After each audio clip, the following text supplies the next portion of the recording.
we know very clearly that we either work very fast into especially influencing new generations for a change, a positive change, or we are going to have very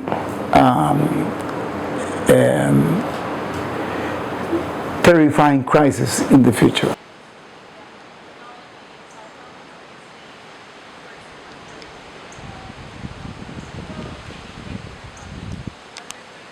We have so much to learn and we have so many challenges that we're dealing with, and then it's amazing how many people come to learn from the experience of Costa Rica.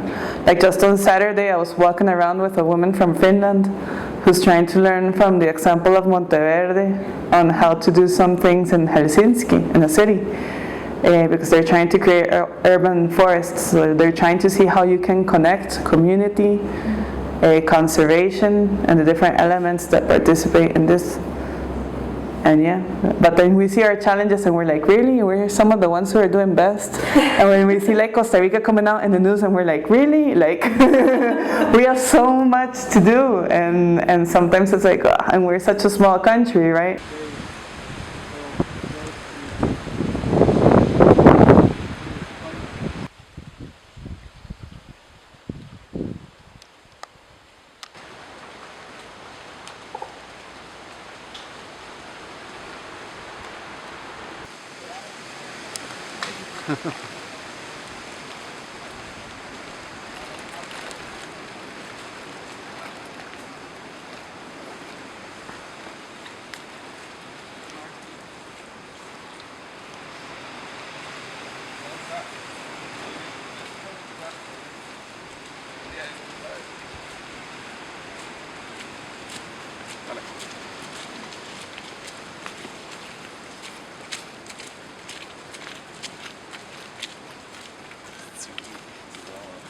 The guides are the ones who have direct contact with the tourists. They're the ones who are the teachers here. So you start by educating the teachers. These trees right here, over in this is now opaque. And so howler monkeys would be the one place you'd see them crossing, so they didn't like going down to the ground. But over the years, we're seeing how the trees have grown on either side, and the forest has reconnected. Starting a community on the Caribbean side, and so how that would affect the cloud forest and the rainforest concerned them, and they started a project teaching their students about the need to raise funds to buy up rainforest, and they spoke with the Swedish government and got a matching fund promise. Whatever these students could raise, in money, the government would give a matching amount. Well, this started a campaign. It went from school to school. It's linked to climate change. What actually was actually affecting these amphibians, the fungus in their skin, and the presence of the fungus could be other reasons, not just the climate, for arriving to this elevation. And what I would suggest is that the climate, especially dry El Nino of '87, created conditions favorable for it. So once it was here, it could grow and spread.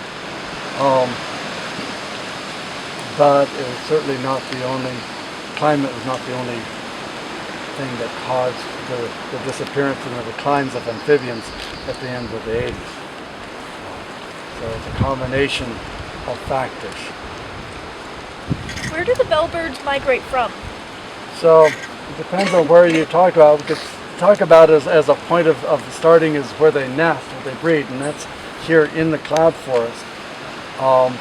But after breeding, they will move down the Pacific slope into where you're staying in Calandria, and the Los Llanos is one of the key areas for a lot of the juveniles. And then ending usually September. So we had some as late as early October last year. Usually September, then then they leave completely. And those of Monteverde seem to go in two different directions. Some go to the north, to the Caribbean, and all the way up into the Caribbean part of Nicaragua. And then come down around onto where they should be right now, the peninsula around the Gulf of Nicoya, peninsula of Nicoya on the Pacific slope. But there's another population that goes south. And they go south to the Talamanca Mountains. And one of the curiosities was listening to them, because those from Panama have a different call, a dialect. And we'd hear that there were these two different calls going on up here in Monteverde. So that's when we suddenly realized that we have two different groups of birds. But one of the things that you've been learning about with all this with language is that we've found young that were bilingual, that were actually doing both calls. And this is a group of birds that supposedly have their calls genetically programmed. And so it was clear that, at least in the case of the bellbird, these young must be listening, learning from what they're hearing around.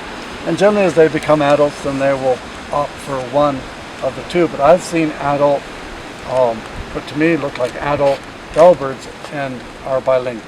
They're going back and forth with two different dialect calls.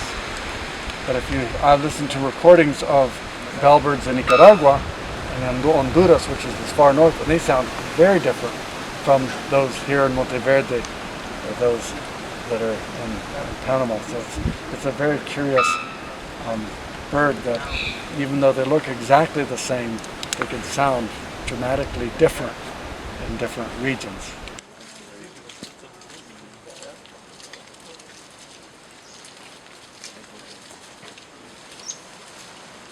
Creating like economic opportunities that are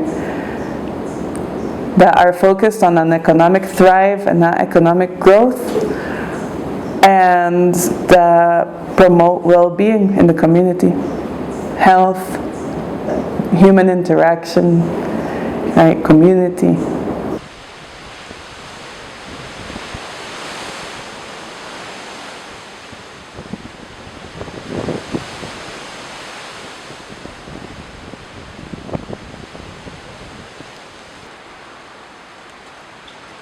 I took an art class, and as a result of the art class, I discovered I was an artist, and gradually became less interested in my cows and more interested in spreading paint, and so that led to many adventures. If you don't want to promote an economy based on monoculture, you need to create an economy based on collaboration, because nobody will be able to sustain economically their farm through having multiple crops, right? Because it's harder, it's more complicated, and that makes it a need to collaborate together as a community.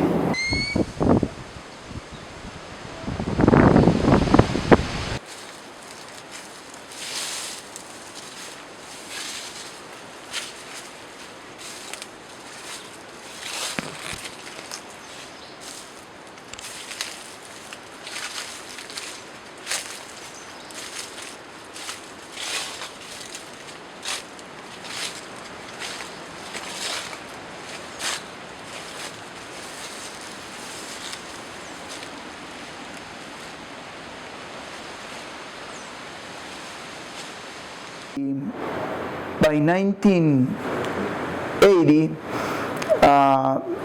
by far, dairy was the main economic activity in the area. Second was coffee production, and gradually the development of tourism, the tourism industry. Tourism industry started happening in Monteverde partly due to the fact that biologists, mostly from the United States, had done research work in the area in the 70s and early 80s, And this research permitted or facilitated getting important information about the richness of the biodiversity of this area. Important articles were written about Monteverde as a very important place in biodiversity, and that gradually started attracting naturalists or ecotourism, and especially, let's say, in the 80s and 90s, most of the people visiting the Monteverde area were people interested in the biodiversity of the zone, and that's why we called it the ecotourism phase in the history of this zone. Later on, and talking about let's say the 2000s, around the 2000s, then a different type of tourism starts coming, and that's adventure tourism. So adventure tourism gains force or gains volume, let's say. And another movement is the visitation to the area of educational tourism, like you guys. Life Monteverde program. That's the program that works with the students, but it's also the program that has to do with environment and how to produce with protecting the environment. So Life program is a very important part of this farm. So what we would like for a student to go out of the farm with is those things related to environment, related to community work, related to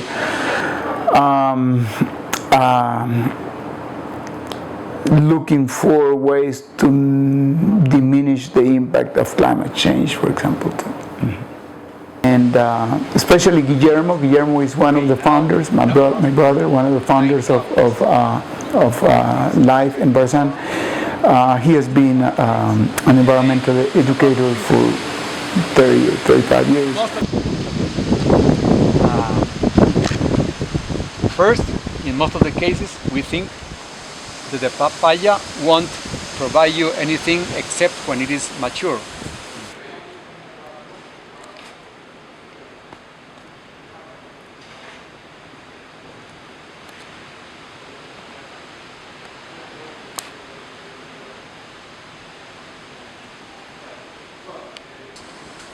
But at the end, there is no waste from the papaya fruit.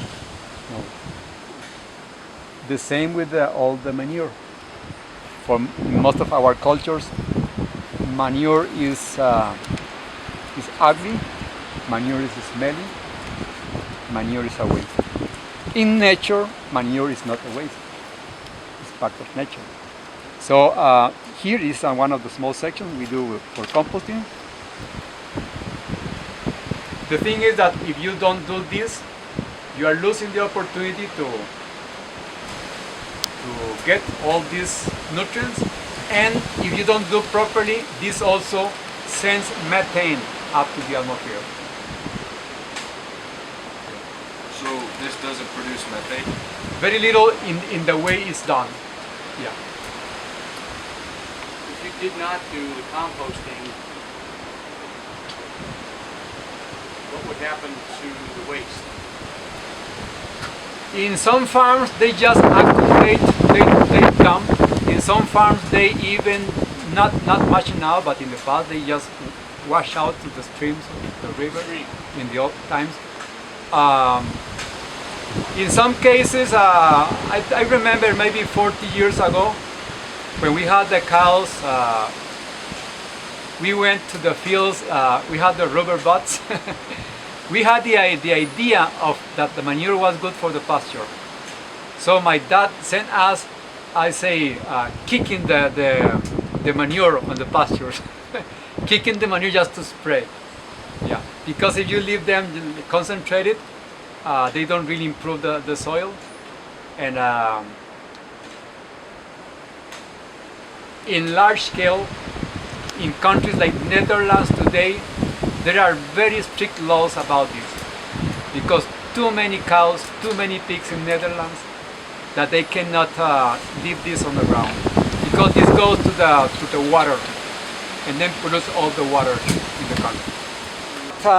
Water is becoming an issue in the future, because the moment the springs are going down, tourists are coming up, and we have to supply water not only to the 5,000 people living in Monteverde, but we have to provide water for the 200,000 vehicles a year coming here.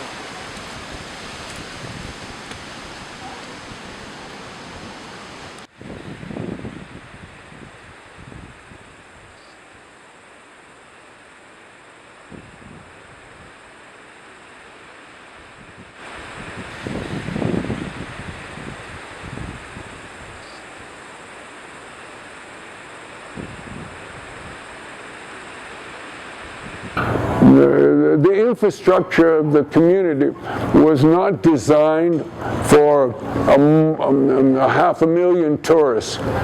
So the result is that we are not living in a sustainable way.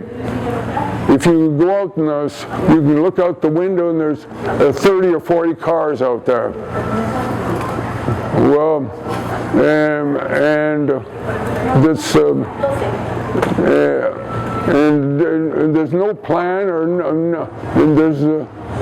if this continues this way, we continue to add to the carbon in the air, and on and on and on, and so in so many ways, if we are not living in the future of the way we'll have to live in the future if we're going to have a sustainable world, and we need to be planning for that.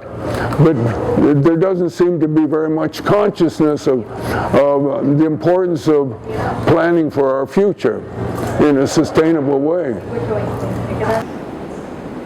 Anything out of balance will have its negative effects. So yeah, negative effects of tourism is, for example, tourism taking over all the activities. So having less and less spaces for community gatherings, like focused on the community needs, which is the part of participation that's really important as well. Or in certain areas it means a wider gap between socioeconomic groups, right? The rich become maybe richer, the poor become poorer. Now in Monteverde we have a new challenge. We're starting to see more multinational organizations, so that's going to be more complex to get involvement, to make decision making, to engage people of the community, right? Because the main decision makers are not even here in Monteverde, but we have to take advantage of the ones that are here. And it has created an alternative. It has created an income also for people to be able to participate, on the other hand, right? If they're not working all the time, some of these people can actually take time to participate. So it's like in one way, no, but in the other way, yes, right? So it's always hard with that. And even like for community activities, we can say, okay, there's less community activities because of tourism, or less things focused on the community. But at the same time, tourism has allowed us to have some things here that we wouldn't have had without tourism, like concerts, or people speaking about international issues. They come because they're tourists in the area, and we take advantage of them as a resource. But then of course the use of natural resources in tourism, I'm making like a mess here, but yeah, like the overproduction of garbage or overuse of water, transportation is a big carbon emitter. I mean, Costa Rica can come and become carbon neutral. I don't know if we cannot account for all the carbon that we're producing with the travelers coming in. Industry right now, all this thing with circular economy is key. Instead of throwing out trash, we have to see our trash as a resource. and understand how the different cycles work. It's interesting how usually when I talk to a group and I say, okay, what should we do when we have problems? Like if we want to reforest, where do we take the economy? Where do we get our food? Usually at least one student will say, ship it somewhere else. And there's this lack of understanding that we work as a planet, we work as a whole. I would like tourism to benefit a wider area than just Monteverde. And by that, I don't mean create more tourism in other areas, because that's what usually people think of. It's more that the funds that come in through tourism to Monteverde are distributed more in other areas of the corridor, for example, by buying produce from the corridor. Integrating more the economical part with the conservation efforts, so that people understand that with good conservation practices, they can actually improve the production of their land.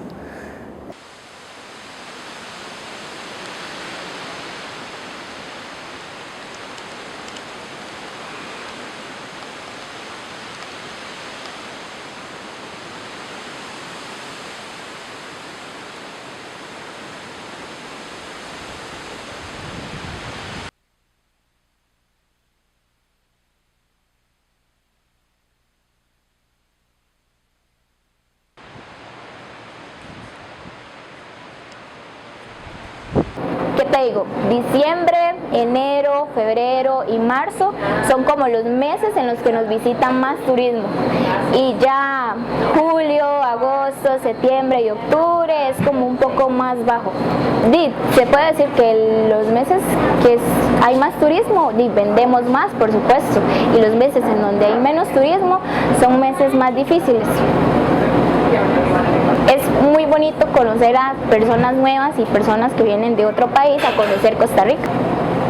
En los 7 meses que tengo de trabajar acá, no he tenido una mala experiencia con ningún turista.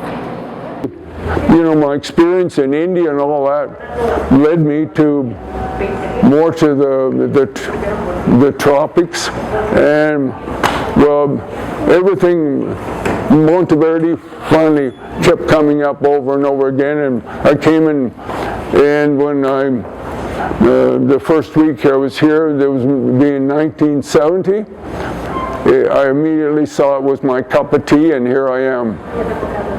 The big change, of course, is tourism, but there's probably many downsides, but the upside is it's become far more diverse and culturally interesting, and it's an opportunity for us to Monteverde to share what we've done and help people be connected to on all these tours people take of nature. Those are very important, and it's something that we can be very positive. So in general, I'm a happy Monteverdean.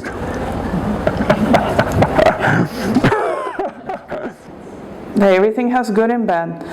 Tourism has meant an income for the community and for conservation efforts that without that we wouldn't be able to sustain them.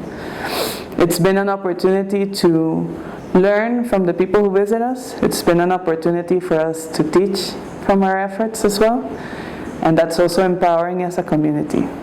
When we see people talking good about us elsewhere, it makes us very proud. Monteverde is a very proud community.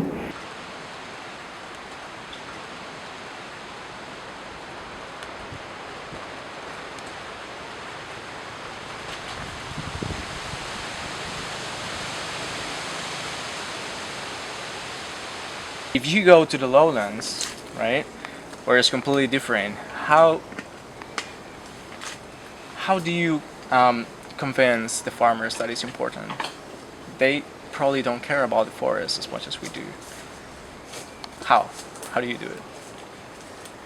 Talking about the water supply. Yeah, that's super important.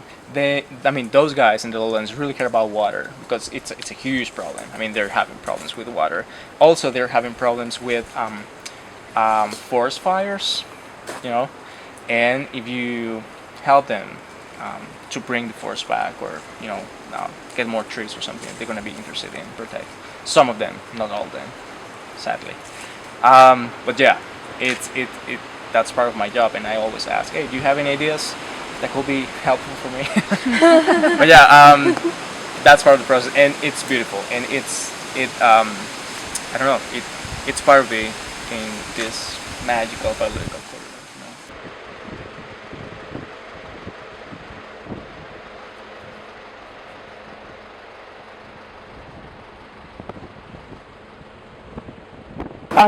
After a group of students have been here in the farm 1 day, 2 days, 3 days, the best moment is when at the end we get together and have sort of closing discussion, and we hear comments from the people that we know it's things that were created in recent hours or in recent days. And those things, we hope some of those things will stay for months, for years, for all the life of this young person, and hopefully will permeate to other people too. What are some practical strategies that you think other communities in other parts of the world can practice to diminish the effects of climate change? I think the long-term way, but the most efficient way, or the most successful way, is working with the young people, working with the elementary schools and high schools. And I think one of the great things that were done in this area 30 years ago was to have education in relation to nature and to sustainable practices and recycling in schools. And now most of these people are gradually taking responsibilities in the community. Even though I say, okay, our door is open, come in, that's not enough. We have to engage the community. One of the coolest things that I think when you say, okay, what issues does the community have and what people identify as issues, is that they want more participation. And that is something very positive. And that's something that they feel as a challenge, is to see how people get to participate and want to participate, but people being aware that it's through community that we can create change is a very good thing.